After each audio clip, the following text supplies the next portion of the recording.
Hello guys, I am Nikki और आप देख रहे हैं अपने YouTube channel IQ students point. So guys, आज की इस क्लास में हम रंगमंच के जो इम्पोर्टेंट क्वेश्चंस एंड आंसर्स हैं उसको देखेंगे।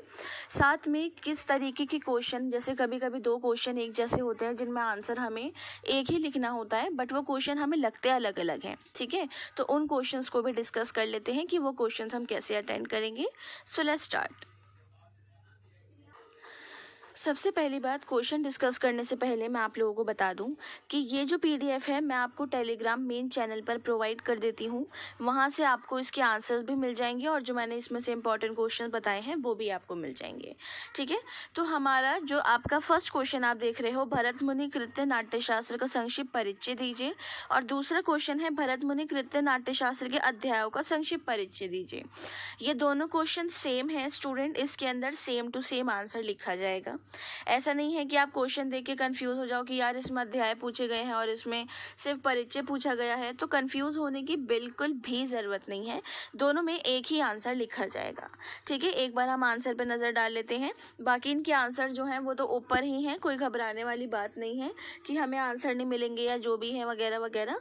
बट मैं आपको एक क्वेश्चन का आंसर दिखा देती हूँ, आप बाकी के ऊपर से चेक कर लेना। ठीक है, तो इसका जो आंसर है वो नाट्यशास्त्र के अध्यायों का संक्षिप्त परिचय से स्टार्ट है। ठीक है, यहाँ पर जो है हमारा स्टार्टिंग का परिचय जो है वो भी इंक्लूड कर दिया जाएगा।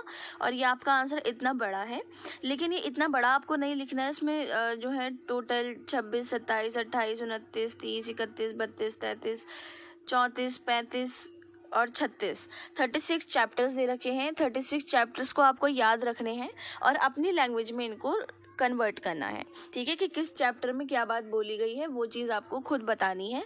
लेकिन ये क्वेश्चन कंपलसरी है, आएगा ही आएगा, तो आपको ये प्रिपेयर करना ही करना पड़ेगा कि भाई उनके अध्याय क्या थे, उसके अंदर क्या बताया गया था। ठीक है, तो ये क्वेश्चन आपका कंपलसरी है, यहाँ पर ये आप कर लोगे तो आपको मार्क्स मिल जाएंगे। आगे का क्वेश्चन देखते हैं। भारतीय नाट्य परंपरा में नाट्य शास्त्र के महत्व की विवेचना कीजिए। नाट्य शास्त्र को पंचम वेद क्यों कहा जाता है? तर्कपूर्ण उत्तर दीजिए। महत्व के अंदर ही इस दोनों बातों को डिस्क्राइब किया गया है, महत्व को भी आप पढ़ लेना।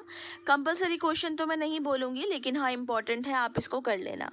ठीक है, तो दो क्वेश्चन मिलाकर आपका पूरा एक आंसर प्रिपेयर हो जाएगा। चाहे क्वेश्चन ये आए या वो आए, दोनों में आपको एक ही आंसर इंक्लूड करना है। ठीक है, नेक्स्ट क्वेश्चन देखते हैं। ठीक है, ये क्वेश्चन जो है आपके बहुत सारे हैं, इसमें से जो इम्पोर्टेंट क्वेश्चंस हैं वो मैं आपको बता रही हूँ। पारंपरिक रंगमंच से क्या अभिप्राय है? पारंपरिक रंगमंच की प्रवृत्तियों के बारे में स्पष्ट कीजिए। ये दोनों क्वेश्चन एक है जो कंपलसरी हैं, आएंगे ही आएंगे। इसके अलावा नौटंकी नाम कैसे पड़ा? नौटंकी का सबसे आकर्षक तत्व बताना है और नौटंकी की प्रस्तुत शैली और नौटंकी नाट्य रूप का इतिहास बताना है। तो इतिहास को छोड़ के बाकी के जो 3 क्वेश्चन हैं नौटंकी वाले, वो तो तीनों आपस में मिलाकर आएंगे, लेकिन इतिहास का क्वेश्चन सेपरेट आएगा, तो नौटंकी आपको करना जरूरी है। ठीक है, विदोषिया नाट्य के विभिन्न रूप और उसके तत्व बताने हैं आप लोगों को।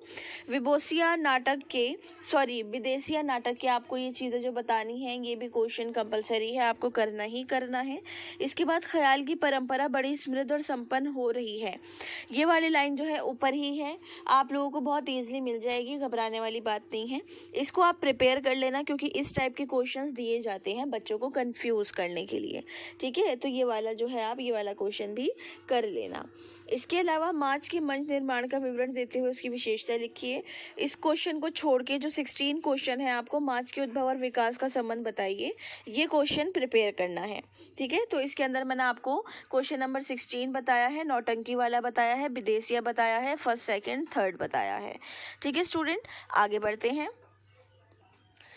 नाट्य की प्रस्तुति प्रक्रिया एक जटिल तथा गंभीर कार्य है, तर्कपूर्ण उत्तर दीजिए।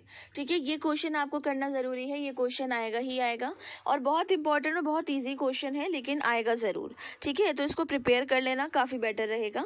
आप ये बोलोगे कि मैम तो आंसर बता ही नहीं रही है, तो बेटा आंसर ऊपर ही है, घबराने वाली बात नहीं है, आपको आंसर ऊपर मिल जाएंगे। इन केस आपको आंसर नहीं समझ आ रहे हैं, कुछ लाइन्स होती हैं नहीं समझ आती हैं, तो एक एक तो मैं आपको पढ़ के बता नहीं सकती, तो आप लोग उसका स्क्रीनशॉट लेकर मुझसे टेलीग्राम पे शेयर करो एंड उसको आप मुझसे समझ लो। ठीक है स्टूडेंट, आगे बढ़ते हैं।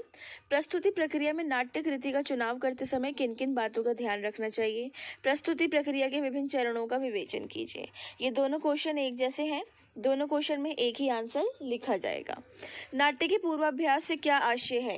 रिहर्सल वाला क्वेश्चन इंपॉर्टेंट है, वेरी इंपॉर्टेंट है, ज़रूर आएगा, आप इसको प्रिपेयर ज़रूर करना। प्रस्तुति प्रक्रिया ही नाट्य को रंगमंच पर सफल बनाती है, सिद्ध कीजिए। ठीक है, ये क्वेश्चन भी इंपॉर्टेंट है, आपको ये चारों पाँचों ही क्वेश्चंस करने हैं। बाकी के 2 क्वेश्चंस ऊपर वाले तो एक साथ इंक्लूड हैं, तो आपके 4 क्वेश्चन हो गए हैं टोटल। चारों क्वेश्चन आपको करने ही करने हैं। ठीक है, इसमें से कोई सा भी क्वेश्चन आ सकता है, चारों ही इंपॉर्टेंट है। आगे बढ़ते हैं। आगे है प्रस्तुति प्रक्रिया के प्रमुख तत्वों का विवेचन कीजिए। ठीक है, इसके अलावा जो हमारा सेकंड और थर्ड क्वेश्चन है, ये इंपॉर्टेंट है, जिसमें हमें नाट्य के प्रदर्शन के निर्देशक और अभिनय के बारे में बताना है। उसके अलावा 5वां क्वेश्चन है, नाटक को सफल बनाने में दर्शक की भूमिका पर प्रकाश डालिए। ठीक है, ये 2-3 क्वेश्चन जो हैं बहुत ज़्यादा इंपॉर्टेंट है, जो आपको करने ही करने हैं। आगे बढ़ते हैं। अभिनय का स्वरूप बताते हुए उसके प्रकारों का विवेचन कीजिए। ठीक है, ये वाला अभिनय वाला क्वेश्चन ज़रूरी है, क्योंकि अभिनय पे आपका एक सेपरेट चैप्टर है, तो ये वाला क्वेश्चन आपको कंपलसरी करना ही करना है। इसके अलावा नाटक में अभिनय के महत्व पर प्रकाश डालिए। वाचिक इसको छोड़ के थर्ड क्वेश्चन पे फोकस करो और फोर्थ क्वेश्चन पे फोकस करो। ये दोनों क्वेश्चन आपको करने ज़रूरी हैं। ठीक है, अब आगे देखते हैं। ये जो है स्टूडेंट, आप पीडीएफ में पेज नंबर 112 देख रहे हैं, 112। इसमें थिएटर गेम्स प्रकार एवं उपयोगिता दे रखी है। ये जो है क्वेश्चन आ सकता है कि थिएटर गेम्स की प्रकार और उपयोगिता को स्पष्ट कीजिए। तो अगर पॉसिबल है तो आप इस तरीके की टेबल बना देना, अदरवाइज नॉर्मली लिख देना, कोई दिक्कत नहीं है। टेबल बनाते हो तो ज़्यादा अच्छी बात है। ठीक है, ये टेबल जो है यहाँ पर दे रखी है पेज नंबर 112, 113, 114 पर। ठीक है, ये टेबल जो है, और 15 पर, आप 15, 16 तक आपको दे रखी है। आप इसको आराम से पढ़ लो अच्छे से, क्योंकि ये चीज़ जो है आपकी लाइफ से बहुत ज़्यादा रिलेट करती है, बहुत ज़्यादा रिलेट करती है, और आप इसको बहुत ईजिली समझ भी सकते हो, बना भी सकते हो। ठीक है, तो ये क्वेश्चन जो है आ सकता है, क्योंकि ये क्वेश्चन थोड़ा अलग सा है, और इसको बच्चे हो सकता है हल्का समझ के स्किप कर दें, तो टीचर इसको देगा ही देगा। तो इस क्वेश्चन को आपको प्रिपेयर करना ज़रूरी है। आगे के नेक्स्ट क्वेश्चन अब आप देख लेते हैं।